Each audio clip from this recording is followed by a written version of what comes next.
시청자 여러분 안녕하십니까? 출발 성공 투자 박민영입니다. 어떤 일이 벌어지고 나서 더욱 중요한 것은 그 일을 얼마나 빠르게 회복하는가, 회복 탄력성일 겁니다. 지난 금요일 국내장의 급락분을 월, 화, 2거래일 동안 회복하려는 모습이 강하게 나타났죠. 우리 장에 대한 기대를 한 번 더 갖게 되고요. 대내외 변수도 일정 부분 희망의 롤을 쓸 수 있도록 추가적인 뉴스들이 쏟아지고 있습니다. 어떤 내용들이 더해지고 있는지 하나씩 살펴보면서 그에 맞춤한 전략 챙겨볼 거고요. 반도체와 의약품, 2차 전지, 주요 섹터 관련한 뉴스가 쏟아지고 있는 시장인 만큼 앞으로에 대한 방향도 고민해 나가도록 하겠습니다. 자, 일단 밤사이 뉴욕 증시는 3대 지수 모두 다 변동을 보였습니다. 트럼프의 관세 압박이 더해지기도 했고 이외에 경기에 대한 우려감이 다시 불거졌는데요. 어떤 소식들이 있었는지 짚어보시죠. 금요일의 급락 이후 어제의 반등, 그리고 나서 여전히 시장은 계속해서 상승하려는 그 센티먼트는 살아 있습니다만 오늘 경제 지표가 다시금 부진하게 나오면서 이 S의 공포, 스태그플레이션에 대한 우려감이 시장의 발목을 잡았습니다. 개장 직후에 발표됐던 7월 ISM 서비스업 PMI가 오늘 시장 하락의 이유가 되겠습니다. 지난달 50.8에서 더 위축이 된 50.1 수준으로 발표가 됐거든요. 50을 웃돌면 경기 확장, 50을 밑돌면 경기 위축이죠. 사실상 기준선인 50 수준으로 발표가 된 것이기 때문에 성장이 정체됐다라고 해석을 할 수 있겠습니다. 그러다 보니까 경기 우려감을 다시금 자극하면서 발표 직후에 3대 지수가 일제히 하락으로 전환이 되는 양상이었습니다. 나스닥 지수가 0.7% 정도의 마이너스권, S&P 500 지수는 오늘 6,300포인트 선을 반납한 채 거래를 마쳤죠. 거기다가 관세와 관련해서 불안을 자극하는 이슈들도 잇따라 나왔습니다. 트럼프 대통령이 의약품 관세 결국에는 250% 정도를 최종 수치 정도로 보고 있다라고 언급을 한 겁니다. 이달 초에 얘기했던 200%보다도 더 높아진 거고요. 그리고 트럼프 대통령이 언급했던 그 어떤 고율 관세보다도 가장 높은 관세율을 이야기하고 있는 겁니다. 물론 트럼프 대통령은 관세와 관련해서 워낙에 말이 오락가락하기 때문에 실제 250%가 부과될까 그 여부는 알 수가 없습니다만 일단 확실한 것은 의약품에 대해서 엄청난 고율 관세를 부과하겠다는 그 의지만큼은 확고하다라는 것이죠. 거기다가 반도체 관세의 경우에는 이르면 다음 주에 발표할 거라고 얘기를 했습니다. 메모리 반도체 CPU, GPU 등이 모두 포함이 되는 것이고요. 현재는 한국, 중국, 대만에 몰려있는 생산을 미국으로 유도하겠다라는 의지가 엿보이는 대목입니다. 오늘 국제 유가의 경우에는 1.7% 나흘 연속 하락세를 그려갔습니다. 오펙 플러스가 9월부터 증산에 들어간다는 점이 부담으로 지속 작용하고 있고요. 또 경기 침체에 대한 우려감이 지금 반영되고 있다는 점도 확인을 해보셔야겠습니다. 전반적인 섹터와 종목들의 표정은 어땠는지 보시죠. 테슬라의 주가가 먼저 약보합권의 마감을 지었습니다. 머스크 CEO에게 스톡 옵션이 지급된다라는 부분은 장기적으로 CEO 불확실성을 해소한다라는 측면에서 긍정적이죠. 그럼에도 불구하고 유럽 지역에서 7월 판매량이 전년 동월 대비 절반 가까이 급감했다. 이런 뉴스들이 나온 점이 부정적이었습니다. 그래도 장 초반에 1%에 비해서는 낙폭을 많이 지워낸 채 거래를 마쳤고요. 반도체주들도 표정이 다소 엇갈리는 모양새였습니다. 트럼프 대통령이 다 반도체 관세율을 발표하겠다라고 언급한 부분이 가장 부담을 주는 이슈였고요. 엔비디아가 1% 하락한 한편 필라델피아 반도체 지수는 1.1%의 마이너스입니다. 오늘 마감 후에는 AMD의 실적 발표가 나오기도 했는데 잠시 후 정리를 하겠지만 아쉽게도 애프터마켓에서 분위기를 반전시켜주지 못하고 있습니다. 아마존의 경우에는 1% 반등에 나섭니다. 미국 교통부가 조종사의 가시권 밖에서도 앞으로 드론 비행을 허용해주는 규제안을 새롭게 발표를 했습니다. 아마존의 경우에는 드론 비행을 통한 배송을 하고 있는 업체죠. 드론 비행 배송에 긍정적인 뉴스다라는 해석 속에서 주가 반등에 도움을 줬고요. 메타의 주가 1.7%의 마이너스, 이 페이스북 마켓플레이스 이용해서 쇼핑을 하시는 분들이 아마 많이 계실 겁니다. 그런데 혹시 여기에서 사기 제품을 보신 적이 있는지 모르겠네요. 여기서 사기 품목들이 증가하고 있다라는 뉴스가 들려오면서 플랫폼 전체의 신뢰도가 하락하고 있다. 이런 소식이 주가의 발목을 잡았고요. 그리고 헬스케어 섹터의 경우에는 제약품 관세 언급이 있었음에도 불구하고 개별 종목별로 호재에 따라서 등락은 엇갈리는 분위기였거든요. 특히나 화이자의 주가가 5%대 급등을 했는데 관세 이슈도 있었고 또 약가 인하 압박 가운데서도 이익 전망치를 상향 조정했다라는 소식이 있었습니다. 이번 호실적에 가장 크게 기여를 했던 것은 달러 약세에 따른 환율 효과였습니다. 그 밖에는 노보노디스크와 일라의 릴리의 주가가 나란히 계속해서 내림세를 그려갔다는 점 정도 체크를 해주시면 좋겠고요. 여타 특징주들도 정리를 해보시죠. 반도체 섹터 내에서 TSMC의 주가가 2.7% 급락권에서 거래를 마쳤습니다. 2나노 관련 영업비밀이 유출됐다라고 사측에서 밝힌 상황입니다. 이전에 TSMC에 재직하던 일부 직원들이 영업비밀을 빼돌리려고 시도를 한 정황이 포착이 된 거고요. 이 직원들에 대해서 현재 징계 조치가 내려졌고 또 법적 절차에도 돌입을 했다라고 얘기를 했습니다만 어찌됐든 이미 영업비밀이 유출됐을 가능성이 있는 것이다 보니까 경쟁 우위 약화에 대한 우려감 작용하고 있습니다. 원자력 관련주들의 시세는 일부 긍정적이었습니다. 트럼프 대통령이 문 프로젝트를 공개했는데요. 2030년까지 달에 100kW급 소형 핵 발전기를 설치하겠다 이런 계획을 언급한 겁니다. 그러자 뉴스케일 파워와 오클로가 각각 급등세를 연출한 한편 핵 부품 그리고 원자력 시스템을 공급하고 있는 업체입니다. BWX 테크라고 하는 종목이 호실적을 발표한 이후에 주가가 18% 가까이 급등하기도 했습니다. 국내 증시에서 소형 원자로 혹은 원자력 관련주들 시세를 자극하게 될지도 지켜보셔야겠고요. 비스테이블 코인과 비트코인 관련주들의 시세는 부진했습니다. 지금 금리 인하 가능성이 부각이 되고 있죠. 그러다 보니까 국채 이자를 기반으로 수익을 내고 있는 이 스테이블 코인 관련주들 앞으로 실적이 좀 불안하지 않겠는가 이런 이슈가 부각이 되고 있습니다. 서클 인터넷의 주가 하락했고요. 거기다가 코인베이스의 경우에는 20억 달러 규모의 전환사채 발행 계획을 발표한 여파로 6%대의 하락권에서 거래를 마쳤습니다. 대형 은행주들, 트럼프 대통령이 정치 성향 그리고 가상자산을 차별하는 은행들의 제재를 가하는 행정명령을 준비 중이다라는 월스트리트저널의 단독 보도가 전해졌습니다. 특별히 JP모건과 뱅크 오브 아메리카가 나의 우파적인 정치 성향 때문에 나를 차별 대우했다, 고객으로 받아주지 않았다 이렇게 공개적으로 저격을 하기도 했거든요. 양사의 주가 나란히 빠졌습니다. 그 밖에 간밤 미국 증시에서 가장 빛났던 주인공을 꼽아보자면 팔란티어가 되겠습니다. 주가가 그야말로 파죽지세 흐름을 이어가고 있죠. 지난 3년간 600% 주가가 올랐고 그러면서 PER이 200배 수준까지 급등을 했습니다. 그럼에도 불구하고 실적이 이를 뒷받침해주고 있다는 것이 현재 투자자들의 아이디어인 것 같습니다. 실적 발표 후 11개의 증권사에서 목표가 상향 소식을 전했고요. 가령 모건 스탠리 측에서는 이 분석가의 리포트를 보니까 와우라는 감탄사로 시작을 하더라고요. 모든 핵심 지표가 가속화됐다라면서 목표가를 이제 155달러 수준까지 상향 조정을 했습니다. 그렇지만 현재 주가가 더 높다라는 점 그리고 대부분의 IB들이 여전히 중립 의견을 주고 있다라는 점은 유의를 해보셔야겠고요. 간밤 주가가 7.9% 급등하면서 시가총액은 4천억 달러를 돌파, 삼성전자보다 20% 정도 높은 수준이라고 상승이라고 생각하시면 되겠습니다. 그 밖에 애프터마켓에서 움직이고 있는 종목들 쭉 정리를 해봤는데요.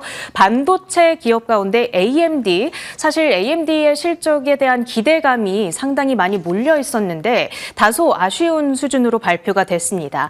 특히나 마진율 전망치가 예상치를 밑돈 영향 탓에 현재 애프터마켓에서 4% 가까운 급락으로 진행이 되고 있고요. 서버 관련 기업에서는 아리스타 네트워크스가 호실적을 발표한 이후 14%대 급등, 반대로 슈퍼마이크로 컴퓨터는 실적 자체가 부진하게 발표가 됐습니다. 그러면서 AI 서버 시장 내 경쟁이 점점 치열해지고 있구나, 이런 점을 증명하는 실적이었고요. 현재 16%대 급락권에서 움직이는 한편 이 전기차 스타트업들이죠. 루시드와 리비안, 관세 이슈도 있고 정부의 세제 혜택 자체가 축소되다 보니까 분기 실적 자체도 안 좋았는데 앞으로에 대한 가이던스마저도 부정적이었습니다. 나란히 급락으로 진행된다는 점까지 체크를 해보셔야겠네요. 이 뉴스들 우리 장이 어떻게 소화해갈지 지금부터 정리해보시죠. 시장에 대한 이야기 받아서 이어가겠습니다. 가장 강한 것은 넘어지거나 부러지지 않는 것이 아니라 넘어지고 나서 빠르게 회복하는 힘을 가지는 것이 되겠죠. 국내장 최근 보여주고 있는 모습은 회복 탄력성이 굉장히 좋습니다. 우리 시장에 회복의 힘을 실어주고 있는 것은 바로 유동성 공급을 뜻하는 미국의 금리 인하 기대감인데요. 어제 말씀드렸듯 CME 패드워치 기준으로 9월에 대한 금리 인하 확률이 어느덧 94%까지 올라갔습니다. 이것이 아시아장 전반에 미국의 금리 인하에 대한 기대를 반영시켰죠. 일본, 대만, 중국에 각각 지수가 올라섰고요. 우리 코스피도 1.6%나 코스닥도 1.8%나 올라줬습니다. 월화 상승으로 인해서 얼추 지난 금요일의 하락분을 조금 회복해 나가는 모습을 보여주고 있습니다. 자, 금리 인하에 대한 기대, 그리고 실적 시즌 특정 종목군들이 섹터의 회복의 신호를 알려주고 거기에 AI, 빅테크에 대한 모멘텀이 계속 더해지면서 시장은 잘 이겨내고 있습니다. 어제장의 시가총액 상위 종목들 전반적으로 분위기가 좋았어요. 현대차를 제외하고 시총 1위권부터 10위권까지 대다수가 올라줬죠. SK하이닉스 2% 상승세, LG에너지솔루션 3% 가까운 오름세를 기록하기도 했습니다. 자, LG엔솔과 함께 2차 전지 진영의 분위기가 너무나 좋았죠. 바로 에코프로비엠의 실적이 섹터에 대한 기대치를 끌어올렸습니다. 에코프로비엠이 15% 급등했고요. 코스모신소재 10%의 상승, 소재단의 종목들의 상승을 자극했죠. 어제 장중에 많이 접하셨을 겁니다. 에코프로비엠의 컨센을 크게 상회하는 호실적이 나왔고 그에 앞서서 일론 머스크가 경영에 집중할 수 있는 환경이 형성이 된 점, 에코프로비엠의 실적에서 ESS양 양극재 매출이 잡힌 점, 요즘 2차 전지 섹터에는 ESS라는 중심이 자리하고 있습니다. 그리고 소재 진영에서는 탈중국에 대한 수요가 늘어나고 있죠. 중국에서도 공급 개혁을 꾀하고 있는 분야이기 때문에 이러한 이슈 등이 맞물려서 2차 전지 진영의 분위기를 좋게 만들고 있던 가운데 에코프로비엠의 호실적이 어제 2차 전지 섹터의 상승에 힘을 실었습니다. 그 기저에 또 금리 인하라는 기대치도 같이 들어가 있었죠. 2차 전지 섹터에 대해서는 잠시 후에 자세히 브리핑 전달 드릴 거고요. 바이오도 비슷한 맥락이었습니다. 금리 인하라는 기저가 있고 그 위에 SK바이오팜이 어제 좋은 실적을 내놨죠. 엑스코프리 뇌전증 치료제가 실적에 기여하는 바가 나날이 커지고 있는 것을 요즘 분기 실적 발표 때마다 확인을 받는 듯해요. 어제 SK바이오팜 실적과 함께 급등이 나왔습니다. 15% 상승. 거기에 마운자로 국내 출시 일정에 대한 기대감으로 인해서 비만 당뇨 쪽 종목들도 다시 한번 관심을 받았죠. 어제 블루엠텍 마운자로 유통 관련한 기대 속에 16%의 급등 흐름을 나타내기도 했습니다.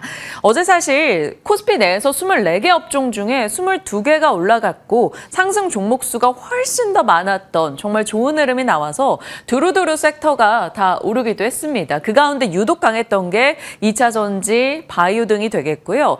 조선도 대장의 한화오션 그리고 어제 최근에 신규 상장주였던 대한조선이 상장 이후 좀 주춤하다가 상한가를 기록하면서 조선 섹터 내에 여전히 수급이 머물러 있다라는 것을 확인받는 대목이었습니다. 미국의 조선 재건카드가 여전히 조선주에 관심을 유지시켜줬고요. 한화오션 대장으로서 굳건하고 대한조선 등의 종목이 상한가를 기록하면서 중소형 조선사에 대한 관심도도 계속 유지가 되고 있는 듯합니다. 다만 어제 이제 HJ중공업에 대해서는 진만쌤이 매도 의견을 내기도 했는데요. 어제 HJ는 한 2% 상승에 그치기도 했습니다. 일부 이제 주주의 장내 매도 관련한 공시도 더해졌었기 때문에 참고용으로 살펴드립니다. 그 밖에는 말씀드렸던 삼성전자의 전담 조직 관련한 이슈 속에 로봇이 올라갔어요. 하이젠 R&M 혹은 레인보우 로보틱스, 로보티즈 이런 종목들이 강세였고요. 전력은 다수의 종목들이 신고가에 들어가고 있습니다. LX 에코에너지, LX 일렉트릭 혹은 일진전기, 산일전기, 효성중공업 등등의 종목들이 꾸준하게 강세를 보이고 있죠. 그 근간에는 빅테크의 AI 지출이 계속되고 있고 AI 데이터 센터를 가동하는 데는 전기 먹는 하마다. 그래서 전력이 필요하다라는 것입니다. 국내 내부적으로도 에너지 고속도로 이슈에 총배전망은 반드시 필수로 들어가기 때문이죠. 이러한 스토리 속에서 기존의 조방, 전원 이런 주도 강세 흐름을 나타냈고 2차 전지와 바이오도 좋은 흐름을 보여줬다. 반도체는 중립 정도의 흐름이었다. 이렇게 볼 수 있겠습니다. 자, 금리 인하에 대한 기대가 끌어줬다면 뒤에서 좀 받쳐준 내용은 이것이 되겠죠. 세제 개편안에 대해서 개정안 처음에 발표된 것에서 수정될 수 있다라는 기대감이 등장하며 그래도 지수가 잘 버텨낼 수 있었습니다. 장중에 코스피 지수 보시면 좀 출렁이는 해프닝이 있었던 시즌은 있었어요. 잠깐의 시간 동안 수정이 안 될 것 같다라는 발언, 대통령실 보도 이런 것이 나왔죠. 그래서 해프닝으로 일단 대통령실 측에서는 여당이 수렴을 할 경우 충분히 재검토 의지가 있다라는 입장을 다시금 내놓으면서 장중에 저 변동을 딛고 일단 상승으로 1.6% 상승으로 끝이 났습니다. 여당 회의에서도 문제점에 대한 여러 가지 인식이 있었다라는 보도 등이 나오고 있고요. 10억 원 대주주 양도세 기준을 10억 원으로 하는 것은 좀 강행하기 어려울 것이다라는 시각 등이 나오고 있습니다. 50억 원으로 무게추가 옮겨가고 있다라는 얘기가 나오고 있어서 어떻게 진행이 될지 이것은 뉴스를 잘 보시면서 추적해 갈 수밖에 없을 것 같습니다. 일단은 최악에서는 조금씩 나아지고 있는 분위기라는 점 그것이 어제장에 잘 반영되지 않았나 싶습니다. 실적 시즌이죠. 실적 시즌의 묘미는 어닝 서프라이즈 종목들을 볼 때가 되겠습니다. 앞서 저희 살펴봤던 대로 에코프로 BM이 2분기 영업이익 490억 원, YOY 기준으로 엄청난 증가세인데 QOQ 기준으로도 2059% 증가입니다. 미국에서 전기차 보조금 폐지 이전에 선주문 효과도 조금 있었었고요. ESS향, 양극재 소재 등에 대한 수요도 강했다고 보죠. 하나증권에서 오늘 아침 보고서 업데이트된 내용입니다. 2023년과 2024년은 매수하기에 너무 비싼 가격이었다. 그런데 올해 들어서 실적이 조금씩 안정화되고 가격 부담이 완화됐다. 그래서 시총 9조에서 12조 사이의 트레이딩 전략을 제시했었는데 어제 나온 실적을 더해봤을 때 이제 목표 시총을 높일 수 있을 것으로 언급하고 있습니다. 14조 7천억 원으로 목표 시가총액을 올려 잡았네요. 목표가 15만 1,000원이 그에 맞춰서 제시가 됐고요. 그렇다면 전일 종가 기준으로 상승 여력이 한 21% 더 있는 것으로 의견이 나왔습니다. 에코프로 BM 어제에 이어서 더 상승을 해나갈 수 있을지 한번 지켜보시죠. 어제장엔 외국인의 강력 매수가 유입된 바 있었습니다. SK바이오팜에서도 증권가 의견이 더해졌는데요. 뇌전증 치료제 엑스코프리, 미국 매출이 어느덧 1억 달러를 돌파했고 판관계 절반 효과를 누렸다라는 겁니다. 하나증권에서는 관세 대응과 무관한 매출이기 때문에 하반기도 상승을 기대한다라고 이야기하고 있고요. 목표가 13만 원을 제시하고 있네요. 자, 이 두 종목은 어제 장중에 나와서 장중에 시세 반영이 됐던 실적 서프라이즈 종목들이죠. 자, 장 후에 나왔던 실적들 체크해 보시죠. 롯데관광개발입니다. 어제 이 시간에 증권가 보고서 같이 짚었던 바가 있었죠. 3분기 실적에 대한 기대감이 높아지고 있는 점이었는데요. 2분기 영업이익 331억 원으로 컨센을 상회했습니다. 영업이익 기준으로 흑자 서프라이즈. 카지노 인지도가 향상되고 있고 영업 환경이 개선되고 있다라는 평이 주로 나오고 있죠. 어제 말씀드렸습니다만 롯데관광개발의 7월 드로백과 방문객 그리고 제주 관광객 유입은 역대 최고치를 기록하기도 했습니다. 7월이 그렇다면 앞으로 성수기의 시작이기 때문에 더 기대가 되는 3분기라는 것이죠. 호텔 룸의 이 카지노 활용 비중이 40%에서 50% 그리고 60%로 계속해서 증가하는 흐름이 나오고 있습니다. 그것을 감안했을 때 롯데관광개발 더 갈 수 있을까요? 올해 정말 많이 올랐어요. 작년 4분기경에 바닥에서 고개를 들고 있는 롯데관광개발 못난이의 반란으로 특징주 소개를 해드렸던 바가 있는데 그때 이후로 정말 쉼없이 올라가고 있는 흐름입니다. 올해 정말 좋았었는데 이 실적을 바탕으로 더 갈까요? 목표가 하나증권에서는 23,000원, 상승 여력이 더 있다라고 얘기하고 있습니다. 그리고 또 하나 GSP&L. 이 기업이 어제 장 마감 이후에 실적을 냈는데요. GS 리테일에서 호텔 사업 부분을 인적 분할해 신규 법인을 세운 기업이죠. 영업이익 기준으로는 116억 원, QOQ로 봤을 때는 감소세입니다. 하지만 앞으로에 대한 기대치가 높아지고 있는데요. 코엑스의 파르나스 호텔 리모델링이 끝나고 9월에 재개관 예정이라고 하는데 그에 대한 기대치를 반영했을 때 회복에 대한 베팅이 좀 나오는 것 같습니다. 애프터마켓에서 17% 급등 흐름을 나타냈죠. 자, 이 두 종목을 나열해놓고 보다 보니까 공통점이 있었습니다. 보이시나요? 호텔이라는 키워드가 들어가 있죠. 호텔 쪽이 분위기가 좋구나라는 기대치가 높아지고 있다라고 합니다. 7월 초에 IBK 투자에서 낸 보고서와 언론 보도를 요약한 내용인데 호텔 쇼티지에 대한 언급이 있었네요. 서울의 호텔 수를 놓고 봤을 때 2019년도 대비해서 조금 줄어든 상황입니다. 그런데 2019년을 상회하고 있는 최근 외국인 관광객의 방한이 이어지고 있죠. 거기다가 외부에서 들어오는 관광객 외에도 내부적으로도 저성장 고령화 국면에서는 해외여행보다는 국내 여행 수요가 꽤 많아진다라고 합니다. 일본이 그런 예가 될 텐데요. 일본이 장기 저성장이고 고령화 국가이죠. 그러다 보니까 이제 좀 나이가 있을 때는 해외여행에 대한 자신감보다는 그냥 내부에서 조금 여행을 하려는 수요가 많아진다라는 내용인 거죠. 그래서 내부적인 호텔 수요가 더욱더 증가하고 있는 분위기인데 공급적인 측면에서는 호텔 공급이 잘 이루어지지 않고 있다라는 거죠. 호텔 수가 줄어든 것도 있지만 건설 원가가 올라가서 신규 공급하는 그 수가 빠르게 늘어나지 못한다라는 것입니다. 뭔가 건설 허가를 받고 세워지기까지 호텔은 평균 5년 이상이 걸리기 때문에 2028년도까지는 공급자 우위 시장이다라는 것이죠. 그래서 호텔 쇼티지에 대한 얘기가 있었네요.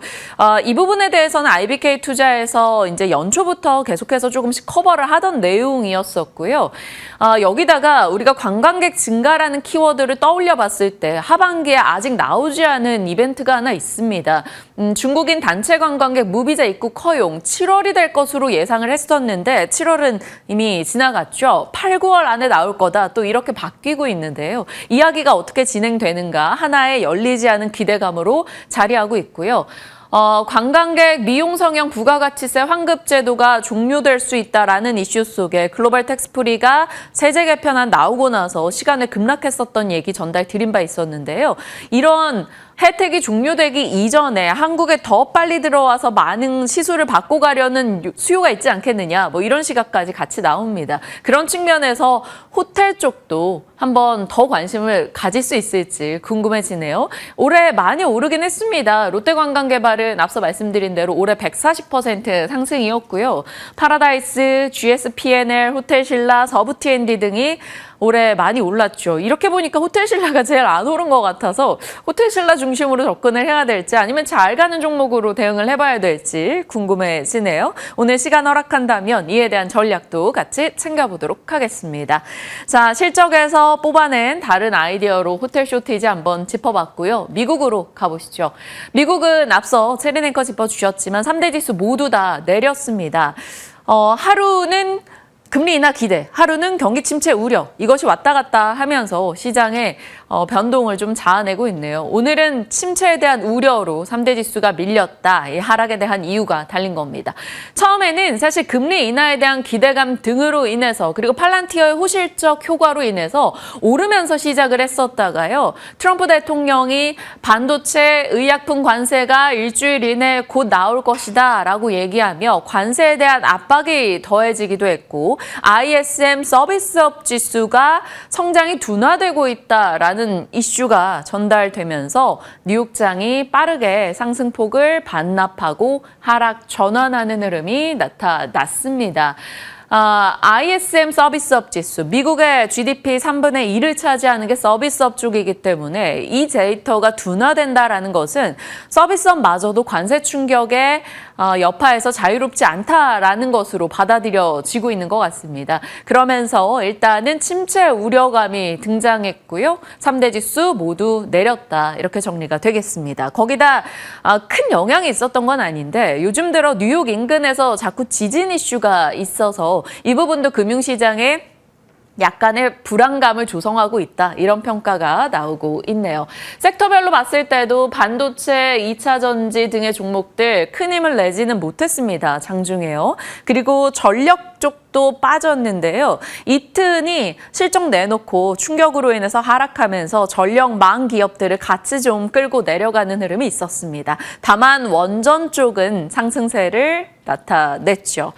자, 이렇게 장중의 흐름이었고요. 시간 외에서 눈에 띄는 내용들을 정리해 보겠습니다. 실적을 내놓은 기업들에서 아이디어를 뽑아본 건데요. 루시드 생산 가이던스를 하향 조정하며 시간의 급락이었고요. AMD는 2분기 EPS가 부진해서 시간에 하락했습니다. AMD, 엔비디아 블랙웰 영향을 받아서 앞으로에 대한 우려감이 좀 제기가 되고 있어요. 그리고 테슬라는 로보택시가 사기라며 주주들의 집단 소송이 있었다. 라는 이슈도 있고요. 인텔은 3대 신용평가사에서 신용등급을 강등한다라는 소식 등도 들려오고 있습니다. 자, 이 부분은 좀 좋지 못한 뉴스들이었고요. 기대치를 가져볼 만한 뉴스는 여기에 표시를 해뒀습니다. 쿠팡은 2분기 영업이익이 흑자 전환하며 시간외 상승이었죠. 그리고 할로자임이 시간외 실적을 내놨는데 EPS가 예상을 상회했습니다. 그래서 시간외로 한 5% 정도 오르는 걸 보고 들어왔어요. 할로자임 실적 나올 때마다 항상 시장에서는 알테오젠이 떠올릴 수밖에 없습니다. 왜냐하면 할로자임과 알테오젠은 특허 소송을 했던 바가 있었기 때문인 거죠. 그래서 할로자임이라는 기업이 보여주는 방향에서 로열티 수익을 따박따박 받아서 실적이 좋아지는 것을 입증해 줄 때마다 알테오젠도 어차피 계약금 플러스 로열티 마일스톤에 대한 모멘텀을 안고 가는 기업이다 보니 같은 분야에서 로열티를 지속적으로 쌓아가지 않겠는가 기대감을 자극합니다. 할로자임이 시간 내에서 강세를 기록하고 로열티 수익이 65% 증가했다라는 키워드를 들여다봤을 때 알테오젠에 대한 기대치를 조금 더 가져갈 수 있는 대목인 거죠. 이 부분도 오늘장에 반영이 될지 여부 주목해 보시죠. 그리고 또 하나가 센트러스 에너지입니다. 우라늄 관련한 농축 기업이죠. 센트러스 에너지가 호실적을 내놓고 시간의 급등 흐름을 나타냈습니다. 미국의 에너지부에 고순도 우라늄 2단계 납품 소식이 있었고요. 그 그것으로 인해서 실적이 좀 좋았다라는 내용이 반영이 된 겁니다. 시간 외 주가도 괜찮았는데 우라늄 관련주로는 미국에서 데니슨 마이스, 우라늄 로열티, 우라늄 에너지 등등이 있습니다. 이들 장중의 흐름은 꽤 좋았고요. 시간 내에서 센트러스 에너지 호실적이 또 어떻게 내일장에 이들의 시세에 반영이 될지 보셔야 될 것 같습니다. 자, 우라늄 하니까 떠오르는 원전 체크해 봐야겠죠. 미국의 에너지부 장관이 내년 여름까지 최소 3기의 차세대 원자로가 가동될 예정이다라고 얘기하고 있습니다. 그리고 폴리티코에서 이런 보도를 냈죠. 나사가 2030년까지 달 표면에다가 원자로 건설을 추진한다. 원전이 이제 우주로 진출하게 되는 걸까요? 더피 나사 국장이 그러한 얘기를 한 것을 인용 보도하기도 했습니다. 이쪽에 대해서 2030년에 중국도 유인 달 탐사를 준비하고 있고 러시아도 달 탐사 로드맵을 재정비하고 있다. 과거에 다르파에서 우주 패권 다툼을 위해 엄청난 우주 시장을 공략했던 이야기가 한 번 더 생각이 나는 시점입니다. 러시아, 중국, 미국의 패권 경쟁 속에 우주가 들어가 있고 거기에서 한 발 더 나가 우주에다가 원자로를 짓겠다라는 얘기까지 나오고 있는 거죠. 자, 그래서 일단은 이 이슈 속에 미국 내 원전 관련 종목들이 올라갔습니다. BWX테크는 호실적 이슈가 더해져서 급등이 나온 것이고요. 미국 내 우주 위성 관련주들도 분위기는 나쁘지 않은 정도였네요. 거기다 덴마크, 스페인, 벨기에 등에서도 탈원전 폐기의 움직임이 나오고 있고 네덜란드는 원전 관련한 전담 인력을 크게 늘렸다라는 소식입니다. 결국 원전은 장기적인 세계적 트렌드로 자리 잡아가고 있는 것인데 이것과 국내의 시세 측면에서는 또 다른 얘기가 되겠지만 길게 봤을 때는 분명 같이 맞물리는 지점이 있을 겁니다. 원전에 대한 뉴스가 많았다라는 점, 미국 내에서 다른 종목 대비 원전주가 돋보였고 우라늄 쪽의 종목이 좋았다. 이렇게 기억하시기 바랍니다. 국내는 사실 우라늄 관련주로 뽑을 종목들은 그리 많지 않으니까요. 미국 관련한 우라늄주를 투자하시는 분들에게는 좋은 뉴스인 것 같습니다. 자, 그 밖에 반도체와 의약품 관세 쪽의 희망에 대한 얘기를 해보고자 합니다. 분명히 일주일 이내에 반도체와 의약품의 수입 관세 발표하겠다라는 내용은 부담으로 처음엔 받아들일 수 있습니다. 다만 희망의 시나리오로 고민해보죠. 어차피 삼성전자와 SK하이닉스의 경쟁력을 봤을 때 미국이 한국의 반도체에 대해서 그렇게 지나치게 견제할 수 없다라는 점, 그리고 관세 인상에 대한 반대 의견이 미국 내에서도 꾸준히 등장하고 있는 게 바로 반도체 품목이라는 점, 그리고 우리가 미국으로의 직접 반도체 수출하는 비중은 그리 크지 않다라고 합니다. 한 7.5% 정도 된다라고 하는데 반도체가 이제 다른 쪽으로 베트남이나 다른 아시아 국가로 부품으로 수출됐다가 거기서 조립돼서 미국으로 들어가는 사례가 많다라는 것이죠. 그리고 이것들을 종합해 봤을 때, 그리고 계속적으로 반도체에 대한 압박이 있었던 것을 고려해 봤을 때 오히려 발표되고 나면 생각보다는 괜찮네 라는 시각이 나올 수도 있다라는 것이죠. 불확실성 해소의 측면에서도요. 분명 부담은 부담이겠지만 일정 부분 희망을 찾을 수 있는 대목도 거론이 되고 있습니다. 자, 의약품 쪽도요. 처음에는 소액 관세를 부과한 이후에 1년 반 정도 시간을 두고 150%, 그 이후에 250%까지 관세 올릴 거야. 왜? 반도체 의약품 다 미국에다 여기서 생산해 라는 이야기를 드러내고 있는 거죠. 처음에는 소액 관세라는 점에서 시간적 여유를 확보한 점을 희망회로로 돌려볼 수 있는 것이고요. 그리고 사실 250% 관세까지 과연 가능하겠느냐. 미국도 어차피 약가를 낮춰가는 쪽으로 방향을 잡고 있는데 이 부분이 부담이 돼서 그렇게 시행하지는 못할 것이다. 이런 시각 등도 나오고 있습니다. 그러면 오히려 알고 있던 내용의 불확실성 해소로 반응을 하게 된다면 반도체와 바이오단에서 좀 올라갈 수 있는 기회가 서서히 마련되는 것인지 고민해 볼 필요가 있겠습니다. 산업통상자원부 측에서도 미국으로부터 최국 대우가 약속을 받은 상황이고 AI 반도체 수요가 지속되고 있기 때문에 품목별 관세 영향은 그리 크지 않을 수 있다. 이런 얘기도 나오고 있습니다. 자, 시장에 나오는 뉴스들에 대한 여러 가지 의견들을 취합해서 정리해 드렸고요. 이제 분위기 파악하러 가보시죠. 미국장은 하락이었죠. 이건 부담스럽습니다. 다만 반도체 의약품 관세 이슈에 대해서 오히려 불확실성 해소 측면의 기대치도 나오고 있다라는 점, 그리고 DDR4 생산을 지속할 수 있다라는 어제 언론 보도 등이 나왔기 때문에 만약 그러하게 된다면 최근에 DDR4 가격이 많이 올라가고 매출에 상당히 긍정적 영향을 주고 있어서 반도체 진영에 좋은 소식일 수도 있습니다. 그리고 아스테라 쪽에서 좋은 실적을 내놓은 점, AI 진영에 힘을 실어주는 내용이겠죠. 물론 슈마컴의 시간의 하락은 또 그것을 깎아먹는 내용일 수 있습니다. 이 부분을 어떻게 시장이 받아들이는지 봐야 되고요. 국내 내부적으로 여당에서 양도세 대주주 기준을 50억 원으로 유지하는 것에 대한 무게가 실리고 있다. 이런 보도가 나오고 있습니다. 한 며칠 사이에 언론 보도 분위기가 꽤 바뀐다라는 측면에서 처음에 세제 개편안 나왔던 10억 원으로 유지할 가능성은 좀 낮지 않겠느냐라는 시각에 힘이 실리고 있네요. 이것은 시장에는 당연히 센티 측면에서 긍정적입니다.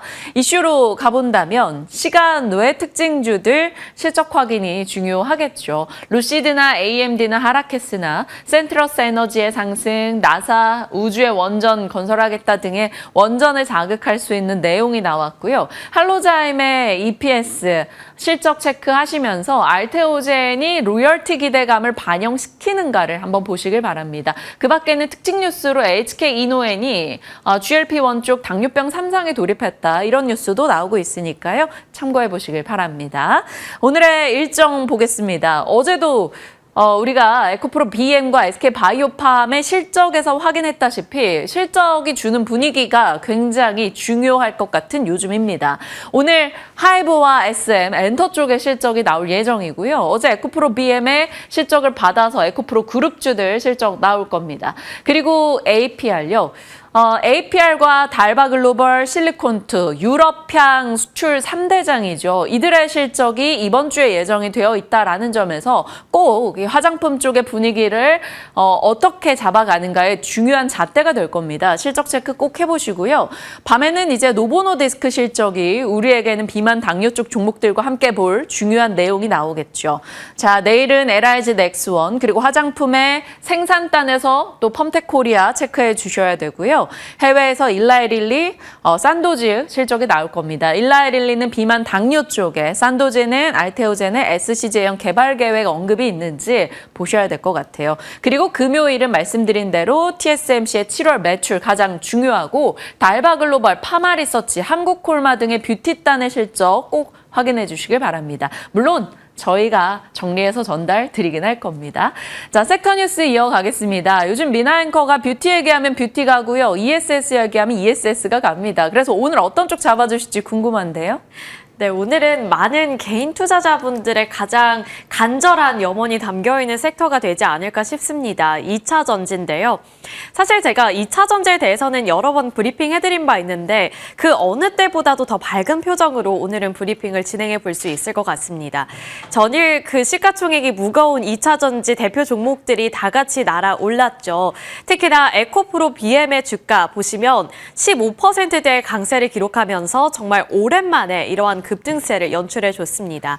에코프로도 8%대, 그리고 셀업체 쪽에서는 삼성 SDI가 눈에 띄는 상승률을 나타내면서 10%대의 강세를 나타냈는데요. 특히나 에코프로 BM, 에코프로, 삼성 SDI 같은 경우에는 전일 외국인 투자자들이 가장 많이 담은 종목들 중에 하나이기도 합니다. 셀업체 쪽에서는 제가 여러 번 ESS 강조해드리면서 삼성 SDI를 거론했었는데 실제로 외국인 투자자들이 전일장 살펴보시면 LG 엔솔을 파는 대신에 삼성 SDI를 담는 흐름이 포착이 되기도 했는데요. 따라서 셀업체 그리고 ESS 관련해서는 어느 쪽으로 조금 더 수급이 무겁게 옮겨갈 것인가, 이 부분도 하나의 관전 포인트가 될 것으로 보입니다.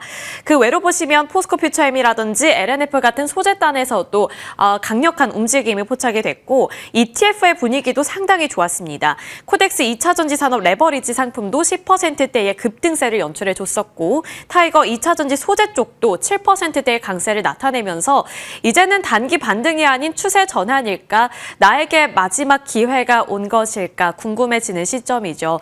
따라서 2차 전지 산업에 대해서 어떤 시각을 유지해 보면 좋을지 그 부분을 파헤쳐 보도록 하겠습니다. 먼저 어제 이렇게 투자 심리를 끌어올렸었던 주인공 에코프로비엠의 실적을 복귀해 볼 텐데요. 매출액 같은 경우 전년 대비 3%가량의 하락세를 나타냈지만 영업이익이 정말 긍정적이었죠. 1159% 넘는 성장세를 나타냈고 이게 전분기로 봤을 때는 전분기 대비 2000% 넘기는 성장세를 나타냈기 때문에 굉장히 호실적이었다. 이렇게 또 묘사를 해볼 수 있을 것 같습니다. 시장의 예상치는 당연히 상회했고요. 이로 인해서 에코프로 삼형제의 시가총액도 2조 6천억 원 증가했다는 점까지 짚어봐야겠습니다. 특히나 이제 유럽향 프리미엄 전기차 시장에서 안정적인 출하가 집계가 됐고 또 단가 방어를 통해서 이번 실적을 만들어낼 수 있었다는 코멘트가 나오고 있기 때문에 유럽 시장이 계속해서 2차 전지의 새로운 시장으로 거론이 되고 있는 만큼 여기서 다시 한번 희망을 체감할 수 있었습니다. 에코프로비엠의 실적을 살펴봤고요. 최근 들어서 2차 전지 관련 종목들의 실적이 줄줄이 발표가 되고 있는데 그 분위기를 살펴본다면 2차 전지주에 대해서 어떤 시각으로 접근을 해보는 게 좋을지 그에 대한 힌트도 얻어볼 수가 있습니다.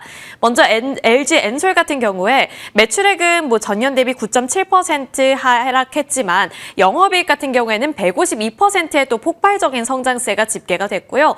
나머지 삼성 SDI라든지 LNF 같은 경우에는 전년 동기 대비로 봤을 때는 여전히 부진한 것은 맞습니다. 하지만 여기서 주목해 봐야 하는 것은 이제 특징적인 부분인데요. LG 엔솔 같은 경우에는 이제 북미 그리고 유럽 쪽에 ESS 배터리를 강조하고 있다는 점이 계속해서 투자 모멘텀으로 짚히고 있고 삼성 SDI도 마찬가지입니다. 하반기 ESS에 대한 기대감이 더욱더 높아지고 있는 시점인데 일단 이 셀메이커들 내에서는 삼성 SDI와 LG 엔솔이 ESS를 모두 다 강조하고 있기 때문에 이 경쟁사들 내에서 시장의 주목은 어느 쪽으로 갈 것인가가 하반기 중요한 관전 포인트가 될 것으로 전망됩니다. 그리고 삼성 SDI는 LFP 배터리 수주를 확대할 것이라는 기대감도 안고 있고요. 특히 에코프로비엠의 대표적인 납품처가 바로 이 삼성 SDI이기 때문에 삼성 SDI가 잘 가면 에코프로비엠 쪽으로도 수혜가 예상된다는 점에서 그 연관성을 직접적으로 살펴볼 필요성도 부각되고 있습니다.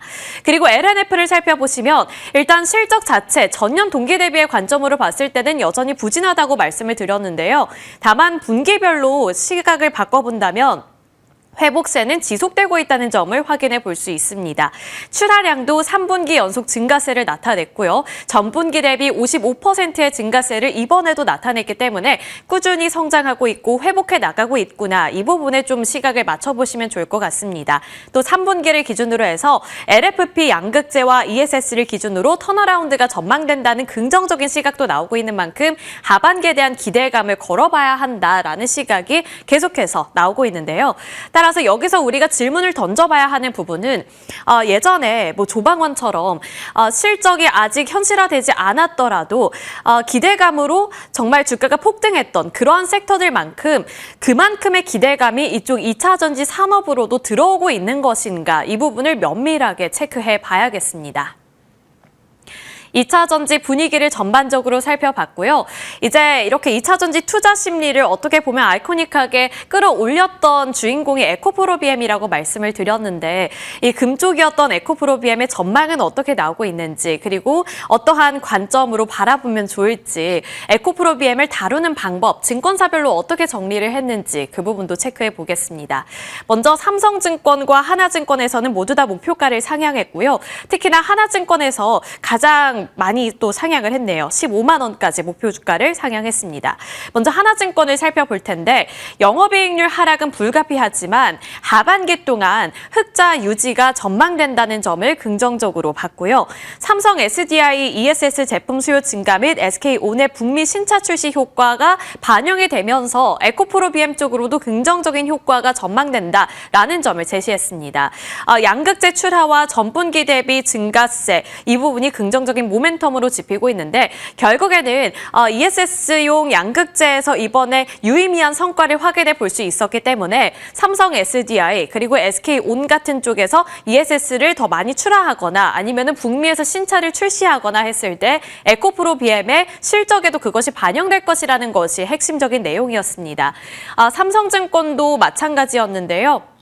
일단 목표 주가는 10%가량 상향을 하겠다고 밝혔고 투자 의견은 일단 홀드를 유지를 하겠다라고 말을 했는데 전반적으로 개선이 되고 있는 것은 맞지만 본업인 양극재 전방 수요 환경이 여전히 좀 보수적일 것으로 보이기 때문에 일단 그 부분에 대해서는 지켜보면서 조금씩 대응을 해보겠다라는 관점으로 해석해 볼 수도 있겠습니다. 상상인 증권에서 10만 8천 원으로 목표 주가 유지했는데요. 일단은 하반기에 더 나은 흐름을 기대해 본다. 하지만 전년 대비 판매 성장 여부가 확인이 되어야 한다라고 말을 했습니다.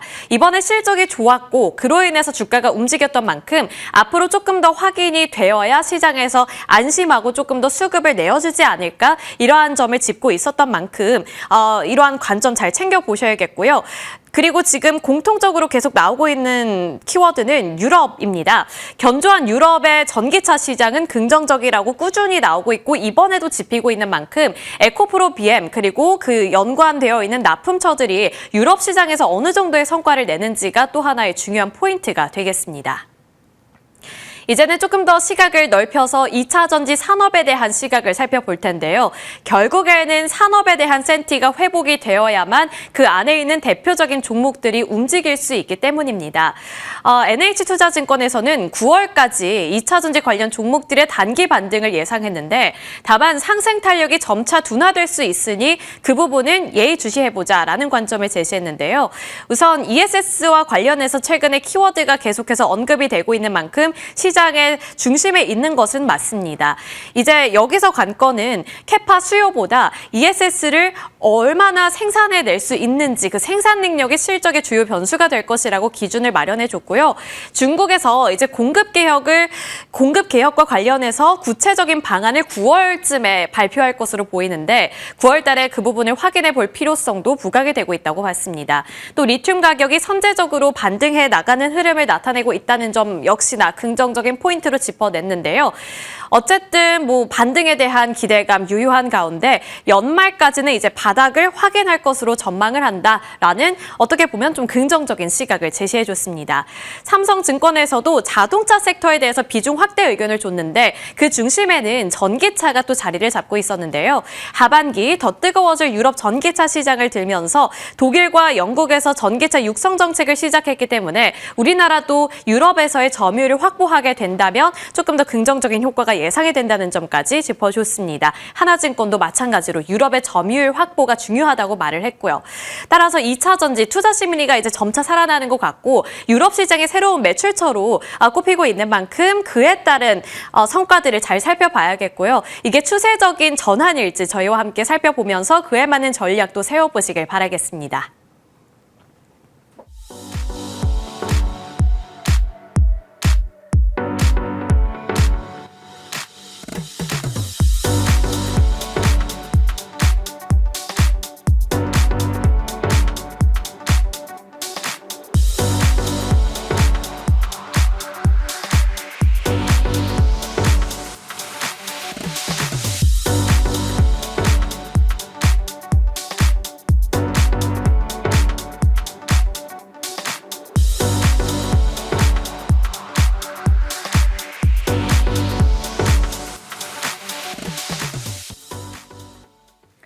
네, 시장의 분위기 파악하면서 종목별로 대응에 대한 고민 나눠가겠습니다. 수요일 제가 몹시 좋아하는 날 함정남 차장님과 길게 이야기할 수 있는 날입니다. IBK 투자증권 함정남 차장님 자리하셨습니다. 어서 오세요. 안녕하세요. 안녕하십니까? 네. 월요일에 저희 만났을 때보다 분위기가 좀 더 나아졌어요. 네. 월화 회복하는 흐름이 있었고요. 함 차장님이 월요일에 이제 각종 우려에 대해서 최악으로 생각하지 말라. 이제 일정 부분 완화되거나 수습되는 쪽의 얘기를 많이 해주셨는데 네. 잘 흘러가고 있는 듯합니다. 시장에 대한 얘기 해주세요. 나올 악재들이 충분히 나와서 이제부터는 국내 자체적으로는 세제 개편안이 있었으니까 그래서 적어도 관망이다라고 말씀을 드렸는데 이틀 만에 하락분을 모두 다 만회하는 네. 모습입니다. 그 내용에 대해서 일단 한번 짚고 넘어가 보도록 하겠습니다. 일단 국내 이벤트로서는 세제 개편과 관련된 굉장히 강력한 부담이 있었잖아요. 그런데 그것이 악재가 될 것이 가장 큰 악재는 다 나왔고 이제는 이것을 좀 수정해 나가는 방안으로 앞으로 이야기가 전개되지 않겠느냐 말씀드렸는데 실제로 그런 일이 일어나고 있죠. 국민적 반발이 굉장히 강한 이슈일 뿐만이 아니라 지금 당내에서도 굉장히 합리적이고 논리적인 논점으로 이것에 대해서 반박하고 있고 어제는 오히려 100억으로 완화해야 된다라는 이야기까지 나오지 않습니까? 그래서 사실 어제 장중에는 이거 지금 우리 안건 받은 거 없어 10억, 50억으로 현행 유지하자는 거 뭐 안건 받은 거 없는데라고 해서 잠깐 이런 루머가 나오면서 네. 잠깐 밀렸다가 장이 끝나고 나서는 기사로만 본다면 50억이 유지될 것 같다라는 기사가 나왔죠.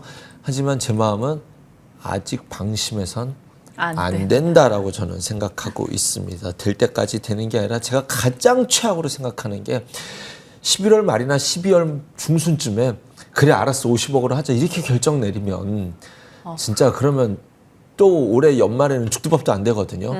빨리 결정을 내렸으면 좋겠다라는 것이 제 마음이고요. 그때 할 거면 진짜. 그렇죠. 그래서 지금 어쨌든 지금 50억으로 현행을 유지할 것으로 무게가 실려 보인다라는 기사에 내심 희망을 가져봅니다. 미국으로 넘어가 보겠습니다. 일단 월요일에 지난 주말에 미국이 급격히 하락했던 것은 고용지표가 안 좋았다라는 점. 그다음에 그것이 안 좋았던 것보다는 5월, 6월 데이터 하향 조정하는 폭이 워낙 컸잖아요. 거의 공 하나를 자릿수 하나를 잘못 마킹한 수준의 이것이 그 조정이었기 때문에 고용이 나빠졌다는 것 자체보다도 미국의 데이터를 믿을 수 있느냐. 이거 데이터 믿어도 돼? 라는 것 때문에 불신으로 폭락을 했다가 잠깐 가만히 보니까 이러면 금리 인하 할 수 있는 거 아니야? 이게 7월 말까지만 해도 9월 금리 인하 가능성이 38%였다가 이거 발표되자마자 94%까지 치솟거든요. 이러면 금리 인하하는 거 아니야? 하고 빠르게 반응을 주었다가 이제 고민하는 거죠. 잠깐만. 진짜 경기가 안 좋아지는데 트럼프 대통령은 또 관세 이야기를 하니 지금 반도체 바이오 이야기하지 않았습니까? 네. 그러면은 물가가 안정화되는 속도보다 경기가 다운되는 속도가 훨씬 빠른 거 아니야? 이래버리면 또다시 스태그플레이션의 우려가 시장을 좀 또 한켠의 불확실성으로 자리 잡을 수 있다라는 생각입니다. 요 내용을 가지고 제가 좀 이거는 좀 막연한 전망이라는 것을 네. 전제로 들어주셨으면 좋겠습니다. 이 전까지는 제가 어떻게 생각했었냐면 웬만한 악재에 장이 잘 안 빠져요. 이거 금리 인하에 대해서 굉장히 강력하게 힘을 잡고 여기에 기대감을 갖고 증시가 왜냐하면 증시는 적당한 악재가 있어야 그걸 먹고 올라가거든요. 금리가 인하될 가능성을 염두에 두고 9월까지 증시가 올라갔다가 막상 금리가 인하가 되면 이것을 전후로 재료 소멸로 주가가 빠질 수도 있다라는 뷰가 제 밑에 기저에 좀 깔려 있었는데 이제는 조금 바뀐 게 시장이 여기에 따박따박 반응하는 모습을 보니 이제는 오히려 조금 쉬어갔다가 금리가 인하가 진짜로 되는지 그리고 금리 인하되는 시점에 물가도 확인하면서 이 정도면 금리 인하를 경기 침체 대응적 방어로서 신뢰할 수 있겠다라는 믿음으로 주가가 오히려 그 이후에 다시 한번 랠리를 갈 수 있지 않을까라는 것으로 약간 시장의 조정과 반등의 타이밍을 순서를 좀 바뀌는 전략으로 수정을 해놓은 상태입니다. 실제로는 이렇게 가는 것이 저는 더 건강할 수 있다라고 봐요. 건전할 수 있다라고 봐서 그럼 결론이 뭘까요? 8월 증시가 조금 너무 희망 회로를 그리는 것보다는 한번 쉬어가는 것이 오히려 낫지 않을까. 이렇게 된다, 100% 이렇게 된다는 뜻은 아닙니다. 또 트럼프 말 한마디에 어떻게 될지 모르는 거지만 기본적으로 금리를 바라보는 방향에 대해서는 8월은 오히려 기대감을 좀 낮추고 오히려 9월에 금리 인하한 이후에 증시가 다시 달리는 것이 좀 시장 전체적으로 건강할 수 있다라는 점 이렇게 본다면 8월은 너무 좀 햇빛 전망보다는 좀 차분하게 시장을 바라보자라고 말씀드리겠습니다. 냉정하게 보자. 네. 얼마 전도 이제 IB에서 8월에 아시아 증시 시세가 과거에도 통상적으로 좋지 않았다 뭐 이런 얘기를 했는데 사실 저는 그런 계절성, 뭐 통상적인 이런 걸 좋아하진 않습니다만 일정 부분 오른 것과 여러 가지 내용들을 소화하고 9월 FOMC에 대한 주목도가 굉장히 높아서 8월에 대한 고민은 좀 있는 것 같아요. 자, 반도체와 이제 의약품 쪽에 트럼프가 관세에 대한 압박을 꺼내 들었습니다. 그런데 이것에 대해서도 희망회로를 막 찾고 싶은 생각이 들잖아요. 물론 방금 전에 희망회로 그렇게 지나치게 네네. 걸지 말라 하셨지만 뭐 다 이게 나올 거라고는 알고 있었는데 오히려 나오고 나서는 생각보다 괜찮을 것 같다라는 시각들도 꽤 많이 쌓이고 있거든요. 반도체 의약품 이야기 좀 해주세요.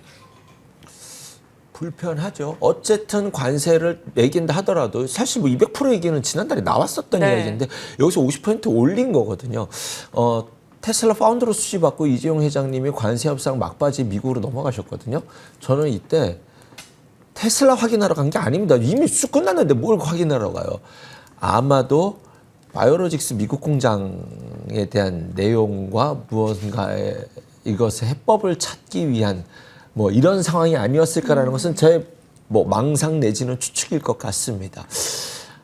아마도 미국 공장을 투자한다는 이야기가 나와야 되지 않을까 싶습니다. 저는 개인적으로 그렇게 생각하는데 그것에 대한 반대급부 카드를 받아야 되잖아요. 바이오에 대해서만 말씀드린다면 그러면은 지금 이 반도체 바이오 이것은 지금 삼성 타깃이에요.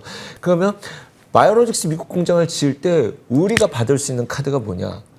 저 생물보안법이라고 생각되거든요. 그래서 그 카드를 정상적으로 주고받는다고 한다면 전 삼성 바이오로직스의 호재라고 생각을 하고 있습니다. 그런데 그 뉴스가 아직 어떻게 될지 모르기 때문에 이것을 관세를 매기면 그 이후에 또는 그 전으로 삼성 이재용 회장님의 미국 공장 투자가 사실 한다라고 얘기는 됐었잖아요. 그렇기 때문에 그것에 대한 가시적인 전략이 나올 수 있을지는 좀 향후 예의주시하면서 지켜봐야 되지 않을까. 지금 관세를 부과한다는 것 자체만으로 뭐 의약품에 삼성바이오로스 엄청난 악재다 이렇게 보여지진 않고요. 반도체도 뭐 계속 깔려 있는데 싼 거는 맞는데 조금 무거워요. 무거워요. 그래서 조금 무난한 그래서 좀 쉬운 대응은 반도체가 맞는 것 같긴 한데 긴 호흡 전략으로서. 네. 그 안에서 탄력도는 뭐가 가져갈 것이냐 할 때 월요일 날 바이오가 조금 쉬워 보인다라고 말씀을 드렸는데 잘 웬걸 갔어요. 2차 전지가 움직이기 시작했네요. 자, 반도체와 의약품에 갖고 있는 성격들 살펴봤고 AMD 실적 실망에 약간 반도체에 대한 어떤 해석이 있을 것인가? 이게 엔비디아의 우위로 봐야 될지 그냥 AMD의 반도체 진영의 무언가로 봐야 될지에 대한 고민이 있고요. 또 하나가 할로자임 실적이 나왔는데 EPS가 예상 상회했어요. 할로자임이 로열티가 엄청 좋았대요. 그러면 알테오제는 어떨까? 이런 생각들도 해서 이 실적에서 뽑아낸 키워드 알테오제는 당연히 긍정적으로 해석할 수 있겠죠. 자, AMD가 지금 주가가 빠지니까 기사가 뭐라고 나오냐면 실적 전망치 아래 뭐 실망했다 이렇게 나오거든요. 전망치대로 나왔어요 지금. 왜 주가가 빠지니까 기사가 이제 그렇게 나오는데요. 실제로는 그렇지 않고 전망치대로 나왔는데 주가가 이미 올라가 있다라는 점과 지금 미국 시장이 주가가 오른 상태에서 실적 발표를 하면 막 쏟아져 내립니다. 그래서 이거보다 좀 추가적인 것을 원했었는데 그리고 사실은 이거죠. 실적이 좋다 그러면 이제 올라가는 건 사실은 팔란티어 같은 경우 어저께 박수를 쳐줄 만한 일이지 않았습니까? 팔란티어 오늘 그것과 관련돼서 인공지능 소프트웨어 관련된 것도 조금 눈여겨봐야 되지 않을까 하는 생각도 드는데 뭐 어쨌든 팔란티어 갈 때 이쪽이 잘 못 가서 좀 애매하긴 합니다만 어쨌든 미국이 좀 개별적으로 움직여서 다음 비전을 줄 수 있느냐거든요. 그러면 지금 AMD 갖고 있는 숙제는 H20은 중국에 들어가는 걸로 허용이 됐잖아요. 그러면은 AMD도 이제 MI308 칩에 관련돼서 이쪽도 될 수 있으리라는 기대감. 지금 이 실적이 이제 영업이익이 예상대로 꺾인 이유가 중국에 대한 수출길이 막혔다는 거잖아요. 그런데 이 부분이 앞으로 열릴 가능성이 있어 보인다라는 것이 시장의 전반적인 의견이거든요. 그래서 이제는 뉴스를 그쪽에 좀 관심을 갖고 지켜볼 타이밍이 되지 않을까 생각해 봅니다. 네. 말씀 주신 내용들 기억해 보겠습니다. 자, 이제 2차 전지 가봐야 돼요. 2차 전지에 대해서 처음에 말씀 주실 때는 바닥을 확인했다 정도. 그 다음 한 달 좀 덜 된 시간 안에 비중을 좀 늘려봐도 되겠다라고 얘기를 해주셨어요. 지금 에코프로 BM 실적 보시고 나서 더 확신을 하시나요? 아닌가요? 네, 더 확신을 하게 지금 매수 됐습니다. 에코프로 네, BM 맞습니다. 클릭? 결론은 뭐 아직 뭐 이제 출발이다. 저는 이렇게 보고 있습니다. 자, 어저께 아침에 보면 SDI가 먼저 움직였어요. 뭐지? 부랴부랴 뉴스. 어저께 에코프로 실적 발표 날이었기 때문에 에코프로만 보고 있는데 SDI가 뽀쩍 오르더라고요. 그 안에 뉴스가 뭐였냐면은 글로벌 전기차 배터리 사용량이 전년 대비 30% 늘었대요. 그런데 우리는 글로벌 시장에서 캐즘에 대한 수요가 없다라는 수요의 정체 구간 이런 걸 우려했었잖아요. 그런데 웬걸 배터리 사용량이 30% 늘었답니다. 그럼 전기차는 꾸준히 성장하고 있었다라는 거죠. 그런데 그 안에 살펴보니 한국 배터리의 비중은 오히려 하락했다. 이거 다 알고 있는 이야기예요. 글로벌 배터리 시장이 커가고 있는 것을 중국이 다 잡아먹고 가고 있었던 거예요. 글로벌 배터리 시장 지금 점유율 50% 넘거든요. 그렇기 때문에 시장이 커가는 것을 중국산 저가 전기차가 다 이것을 잡아갔다라는 뜻입니다. 그러니까 전기차 캐즘은 없었다라는 것이죠. 그런데 이제는 이것을 호재로 볼 수 있느냐? 이 내용 자체만은 호재가 아니지만 이제부터 지금 시장에서 나오고 있는 게 뭐예요? 미국이 중국의 흑연에 대해서 관세를 붙이기 시작했죠. 그것에 또 하나는 중국이 감산을 하기 시작했죠. 이게 정부가 지원해주는 산업이기 때문에 하염없이 저가 제품을 팔아서 하는 것에 한계가 있습니다. 이렇게 거의 적자 마진으로 정부가 도와줘서 해놨다가 나중에 소프트웨어 쪽에서 한번 제재 걸리면 이거 그냥 밑빠진 적이 물 붓는 꼴밖에 안 되니 지금 중국 정부도 이거 감산 정책 추진하는 것이 맞다라고 판단을 했을 겁니다. 그러면 우리가 다 알고 있는 악재는 이미 바닥에서 다 노출이 된 상태에서 이제는 산업이 커가는 건 맞구나. 오히려 조금 긍정적인 해석이 가능할 수 있겠구나라는 것이 SDI의 상승이었다고 생각이 듭니다. 그 이후에 에코프로가 실적 발표를 했는데 저는 미리 말씀드리진 않았지만 저는 어떻게 생각했었냐면 실적이 안 좋게 나올 때 이 실적이 바닥이다라는 논리로 주가가 서서히 올라갈 거라고 생각을 했는데 이제 깜짝 호실적을 발표를 했습니다. 이제 이것이 의미하는 게 진짜로 뭘 봐도 바닥은 찍었다. 더 나빠질 건 없을 것이다. 물론 이제 미국에서 보조금 폐지 속에서 선주문 효과도 있었겠죠. 저 효과도 충분히 있다라고 보는데 어쨌든지 간에 환율 효과도 감안해 봤었을 때 전반적으로 일단은 지금 이 자리에서는 바닥권에 있는 것은 맞다. 거기에 필요한 것은 장대 양봉이었는데 실제로 앞선에서는 포스코 퓨처인가 LNF만 갔었다는 것이 안타까웠어요. 흑연의 호재였다면 흑연의 반대급부했던 종목만 움직였다라고 한다면 지금은 SDI랑 LG 엔솔은 이미 이제 가고 있었고 에코프로미 간다는 것은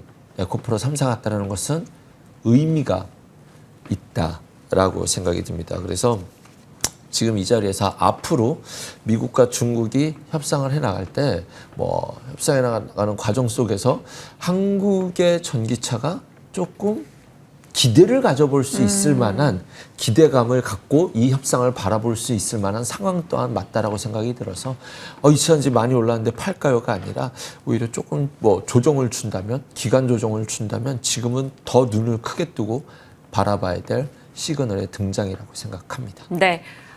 에코프로 BM의 실적, 삼성 SDI의 전일 흐름에 대한 여러 가지 의미들 같이 주변 업황에 대한 파악까지 살펴봤으니까요. 관련한 내용에 공감하신다면 참고해 보시길 바랍니다.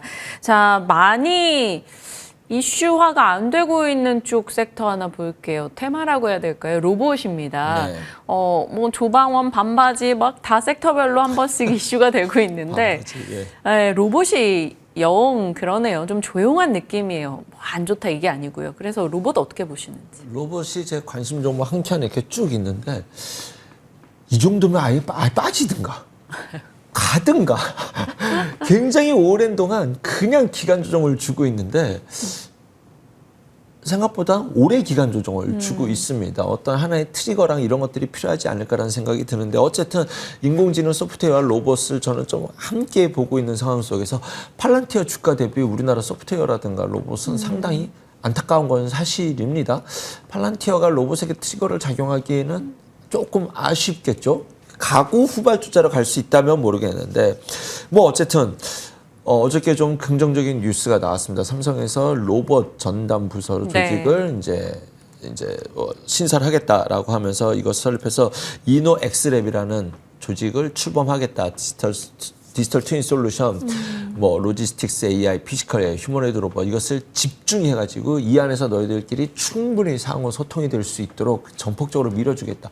사실 로봇을 앞으로 성장 산업으로 밀겠다라는 것은 이제 계속 있었던 이야기죠. 이제 필요한 건 주가가 언제 움직이냐라는 겁니다. 그런 관점에서 로봇 아직 멀었어. 저도 이제 그렇게 생각하고 있었거든요. 로봇 아직 멀었어 했는데 최근에 지수 빠질 때 같이 빠졌다가 같이 동반으로 빠르게 회복을 하지 않았습니까? 여기서부터는 저는 개인적으로 간다 안 간다 이렇게 말씀을 못 드리겠어요. 솔직한 제 본심입니다. 네. 로봇이 된다 안 된다 이거는 모르겠지만 이제는 방향을 잡을 타이밍은 오지 않았을까 하면서 눈을 크게 뜨고 지켜보려고 합니다. 만약에 여기서 조금 실망이 나온다고 한다면 뭐 언제든지 비중을 축소할 수 있다라는 마인드 또는 여기서 뚫고 나간다고 한다면 비중을 확대할 수 있다는 마인드로 이제는 방향을 좀 잡을 때가 되지 않았나 그럴 가능성을 염두에 두고 눈을 크게 뜨고 지켜보겠다. 죄송합니다. 이럴 때는 좀 매수 의견을 드려야 되는데 8월 시장을 조금 조심스럽게 보다 보니까 매수 의견이라는 말이 조금 아직은 적극적으로 나오지는 않다라고 한다면 제 마음은 조금 아실 수도 있지 않을까라는 생각도 드네요. 네. 일단은 지켜보는 네, 쪽으로 로봇에 맞습니다. 대한 의견 한 줄 정리하겠습니다. 근데 로봇에다가 눈, 카메라 쪽 모듈 납품할 수 있다라는 얘기에 이제 네네. 테슬라 옵티머스 쪽 기대감에 삼성 전기가 올랐거든요. 네네. 와, MLCC의 기판, 뭐 카메라 모듈 여러 사업부가 있음에도 크게 관심 못 받았던 삼성전기가 이제 테슬라발 이슈로 조금씩 관심권역에 들어옵니다. 네네. 삼성전기 6월에 7월에 각각 언급을 주셨던 걸로 기억해서 AS 해주세요.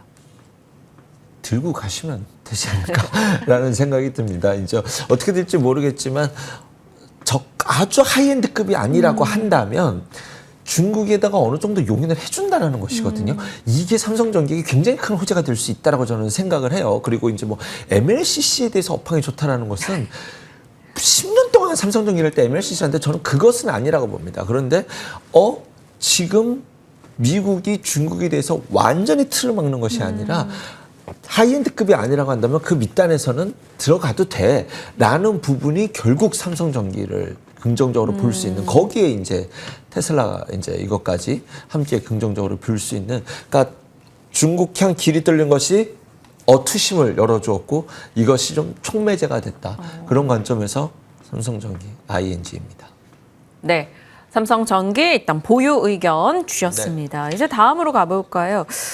조방원에 대한 궁금증들을 많이 갖고 계시는 것 같아요. 앞서 이제 만물 박사님이셨나요? 함 차장님은 조방원과 반바지 중에 뭐가 더 좋아 보이시나요? 이렇게 얘기도 주셨는데 조선 어제도 좋았고요. 물론 오늘은 지금 프리마켓에서 약간 변동이 나오는 것 같습니다. 그리고 방사는 현대로테 뭐 IM증권에서 목표가 2배 얘기도 나오고 있고 한데 조선 뭐 방사는 어떻게 보세요? 자, 일단은 한국과 미국이 협력한다는 것만으로도 굉장한 호재인데 200조 투자라는 거 이런 얘기 들어본 적이 없어요. 이런 얘기는 들어본 적이 없습니다. 하지만 이것은 이미 오픈된 뉴스죠. 근데 여기서 최근 기사들과 리포트를 봤었을 때 앞으로 LNG선 추가 수주가 나올 수 있다. 이것에 대한 기대감. 네. 기대감이 있는 건 맞지만 그것 때문에 조선주를 좋게 봐야 된다는 것은 조금 저는 의구심이 있어요. 그렇기 때문에 이미 지금 이번에 실적 좋게 나왔잖아요. 이것은 3년 전부터 있었던 LNG선 수주가 있었거든요. 그때 이제 러시아 우크라이나 전쟁과 배가 그 해운을 막은 것과 이런 것들이 복합적으로 그래서 이제 그 전쟁 때문에 러시아에서 유럽으로 가는 가스가 노드스트림이 지금 다 막혀 있잖아요. 이것을 기본으로 한 LNG선 수주가 나왔었단 말이에요. 이것이 이제 중국의 기본 물량병으로는 다 이제 한국이 상당 부분을 가져왔는데 사실 중국도 여기서 은근히 커나갔어요. 그런데 저는 너무 종전이 이제 얼마 오래 해결하려고 하지 않을까 저는 이렇게 생각을 하거든요. 네. 또는 전쟁이 유지된다 하더라도 이것 때문에 추가 수주를 기대한다는 것은 조금 과잉 기대감이지 않나 라고 생각이 들어서 LNG선 수주의 기대감으로 또 볼 거 있다. 이거는 조금 아닌 것 같다. 지금 조선의 대장은 완벽한 하나오션인데요. 하나오션은 미국과 협력의 핵심입니다. 이거는 결국 방산을 의미하는 거고 그것이 군산 MRO 기지를 만든다는 것이 핵심 이슈라고 저는 생각하거든요. 그래서 어쨌든 업황은 굉장히 탄탄한데 LNG선 추가 수주 이거 확실히 좋은 거 맞아요. 그런데 호재는 맞지만 이것 때문에 좋다라고 보는 것은 조금 오히려 시장을 객관적으로 보자라는 뷰를 말씀드리고 싶고 그런 의미로 볼 때 이제 수주를 이렇게 받아 넣잖아요. 꽉꽉 지금 도크가 3년, 4년 지수가 꽉꽉 차 있거든요. 추가 수가 나와도 이제 오래 기다려야 되는 입장이지 않습니까? 그런 관점에서 볼 때 이제부터는 중소형주단, 기자재단으로 확산. 지금 엔진주들은 많이 올라갔어요. 핵심 기자재들은. 그러면 그 외에 이제 전통 기자재들은 조금 이제는 눈여겨 볼 수 있을 자리가 되지 않을까라는 생각이 들어서 뭐 삼형 엠텍이라든가 태광, KSP, 케이프 또 하나가 사실 요걸 말씀드려요. SK 오션플랜트인데요. 제 이쪽 한 켠에는 풍력이 있거든요. 이놈만 강해요. 그래서 봤더니 설마 했는데 혹시나 하는 생각. 2019년도에 그 STX 그 조선해양 특수선 사업부를 인수했거든요. 이것이 해양 경비정이라든가 이런 거를 만드는 사업부예요. 그러니 어쩌면 풍력 플러스 알파로 지금 이쪽 특수선 사업부 쪽에 대한 기대감으로 조선과 함께 묶여있는 움직임이 SK 오션플랜트 저는 풍력 쪽이 앞으로 유럽의 재정투자 쪽에서 긍정적인 뷰로서 지금은 눈여겨볼 수 있다라고 말씀을 드렸었잖아요. 그 안에서 SK 오션플랜트가 단연 탑픽인데 지금 움직이는 것은 조선에 대한 기대감이 함께 포함되어 있지 않는 것이 아닌가라는 생각이 들어서 관심 가져보시라고 소개해드렸습니다. 네. 살펴봤고요. 지금 프리마켓에서 종목들 굉장히 어지럽게 흐름이 이어지고 있는데 미국에서 양자 쪽이 좋았어서 KCS, 엑스게이트 이런 쪽의 흐름이 괜찮고요.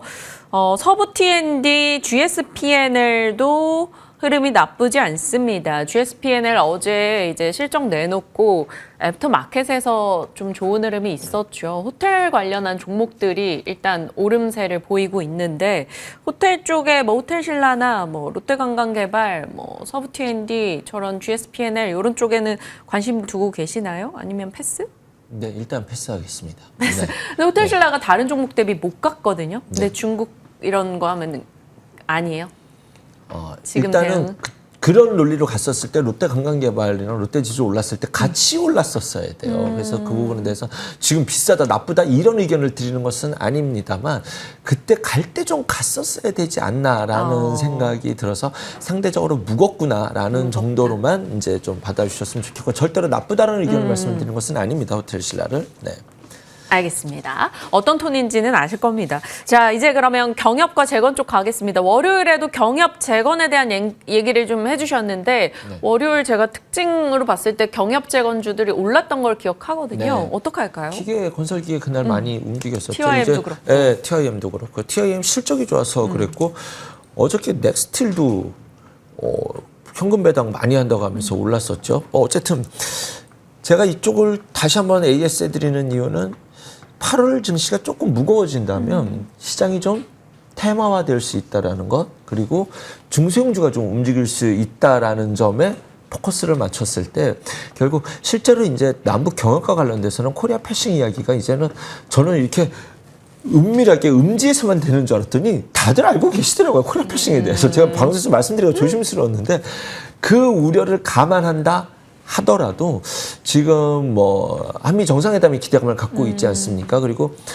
트럼프 대통령이 북한이란 카드를 언제 들지 쓸 수 있는 카드로서는 남겨야 되는 그런 상황이지 않을까라는 생각이 듭니다. 그리고 러시아에 대해서도 지금 뭐 러시아를 지금 인도에다가 러시아산 석유 지금 어저께 인도에다가 관세 올린다라고 그랬잖아요. 이것의 기저에 러시아산 석유 사지 말라는 그 압박이 들어가고 있거든요. 이것이 뭐냐면 러시아를 경제적으로 더 봉쇄하는 거예요. 왜 그럴까요?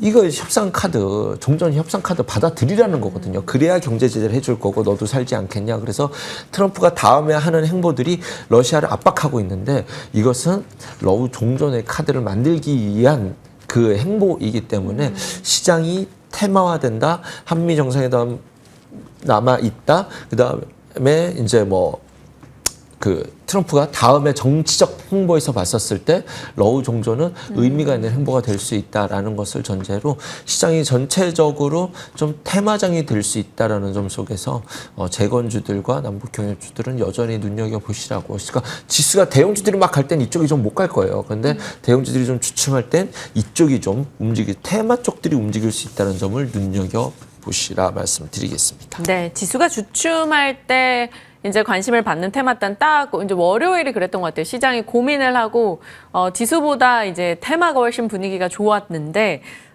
만약에 이런 흐름을 뭐 지수의 주춤이라면 테마단, 그렇지 않다면 주도 섹터와 지수가 함께 가는 흐름 속에서 여러분이 같이 이제 포트에 적정한 비중 조절하시면서 전략 챙겨보시면 될 것 같습니다. 자, 오늘 수요일 IBK 투자증권 함정남 차장님과 전략 챙겨봤습니다. 고맙습니다. 감사합니다.